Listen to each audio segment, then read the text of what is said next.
Bertimbang rasa. Bertimbang rasa. Yes. So, kenapa dengan bertimbang rasa ni? Ya, kita dapat tengok zaman makin berubah dan zaman sekarang lagi makin terhakis sifat-sifat murni yang kita perlu amalkan. Salah satunya ialah bertimbang rasa.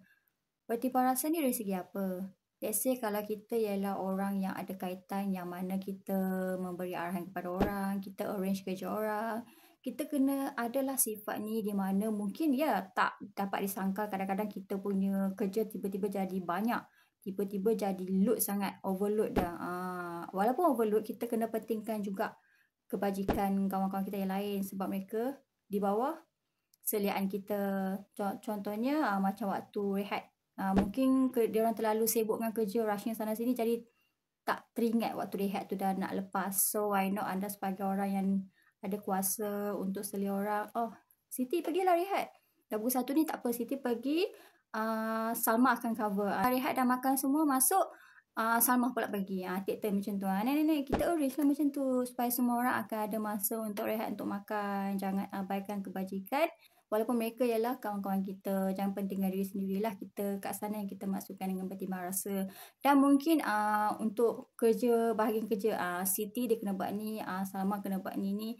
Jadi anda kenalah arrange secara adil kat sana. Jangan bagi Siti terlebih kerja pula, Salma tu kurang kerja pula. Let's say Salma dapat siapkan kerja tu sebab kerja tu tak terlalu complicated. Dia bolehlah tolong Siti nanti. Okay sama, tak apa, awak punya kerja tak terlalu complicated. Nanti bila awak settle, awak boleh tolong Siti. Sama-sama. Mudah macam tu. Sebab tu kita ada kuasa untuk selia kerja. Kita punya kuasa tu ialah untuk kita nak mudahkan kerja orang, untuk arrange, untuk kita fikir, untuk buat strategi. Okay, nenek-nenek, Siti dengan Sama dia buat ni, Ali dengan Abu buat yang ni. Kita arrange macam tu. Sebab tu kita kena bertimbang rasa, kena sama adil. Okay, Siti dia akan dapat rehat 1 jam, Sama dapat rehat 1 jam, Ali dapat rehat 1 jam. Kita kena adil kat sana. Itu maksudnya kita kena bertimbang rasa dengan orang. Mungkin kita tak ada di dalam dia orang punya situasi yang kena rushing. Jadi kita kena fikir kalau kita di tempat dia orang, kita pun ada diberi rehat yang sama. Betul tak?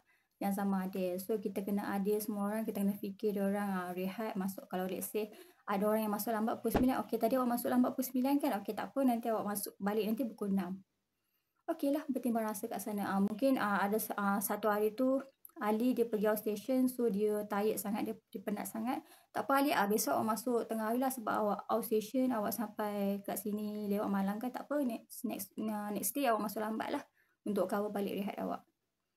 Tak rugi apa-apa pun. Kalau kita fikirkan dia orang, kalau kita fikirkan kebajikan dia orang, bertimbang rasa, dia orang akan fikir balik untuk give balik apa yang kita dah bagi kat dia orang, dan semua orang akan happy dalam environment kerja tu sebab masing-masing menjaga antara satu sama lain. Okay?